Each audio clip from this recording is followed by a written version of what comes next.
মালয়েশিয়ার অংশ শেষে বাংলাদেশে আজকে থেকে শুরু হয়েছে মেগাস্টার শাকিব খানের আগামী কুরবানির ঈদের সিনেমা রকস্টারের দ্বিতীয় লটের শুটিং। কোথায় কোথায় শুটিং হচ্ছে, আয়োজন কেমন, টেকনোলজি কেমন ইউজ করা হচ্ছে, সব কিছুই জানাবো আজকের এই ভিডিওতে।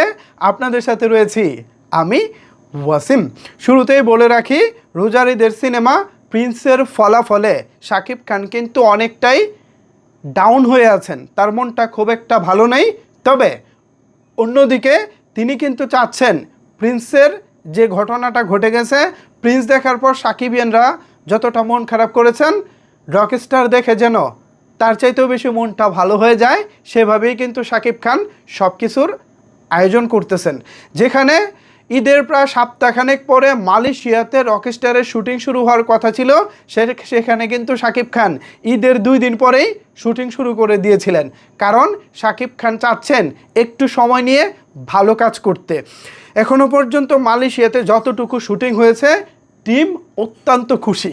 আমি আপনাদেরকে একটি বিষয়ে আশ্বস্ত করতে চাই, মালয়েশিয়ায় এখনও পর্যন্ত যতটুকু শ্যুট হয়েছে, এই শ্যুট নিয়ে কিন্তু শাকিব খান এবং পুরো টিম ব্যাপক খুশি।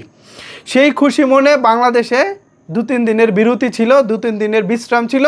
2-3 দিন বিরতি শেষে আজকে এফডিসিতে শুরু হয়েছে রকস্টারের দ্বিতীয় লটের শুটিং।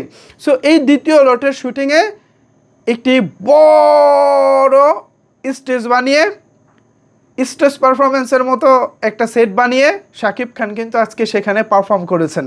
এবং শাকিব খানকে মেকআপ করার জন্য বলিউড থেকে উড়ে এসেছেন অমিত আম্বারকার, যিনি এর আগে শাকিব খানের সঙ্গে বরবাদে কাজ করেছেন, পাশাপাশি গেল রোজার ঈদের সিনেমা প্রিন্সেও কাজ করেছেন।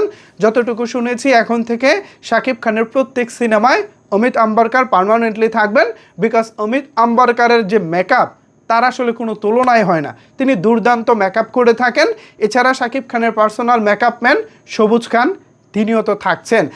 আর যতটুকু শুনেছি, এই সিনেমার যত টেকনোলজি আছে, যা কিছু আছে, ভারত বাংলাদেশ সর্বোচ্চ যারা টপ লেভেলের যারা টেকনিশিয়ান আছেন তাদেরকে দিয়ে করানো হচ্ছে। সো কোয়ালিটি এক কথায় আপনারা টপ লেভেলের পাবেন।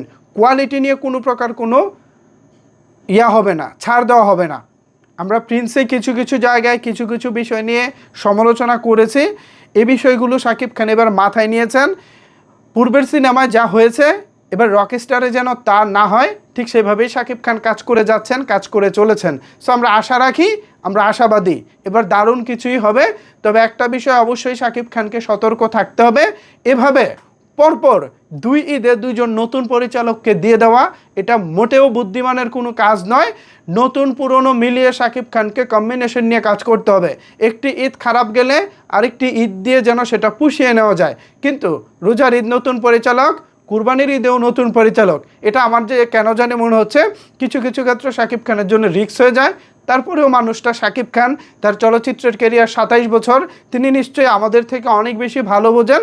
সো সেই জায়গা থেকে শাকিব ভাইয়ের প্রতি আস্থা আছে, আশা করি রকস্টার দারুণ কিছুই হবে। সো ভিউয়ার্স, এই ছিল রকস্টারের সর্বশেষ আপডেট। পরবর্তী আপডেটগুলো পেতে আমাদের সাথেই থাকুন। ধন্যবাদ সবাইকে এতক্ষণ আমার সাথে থাকার জন্য।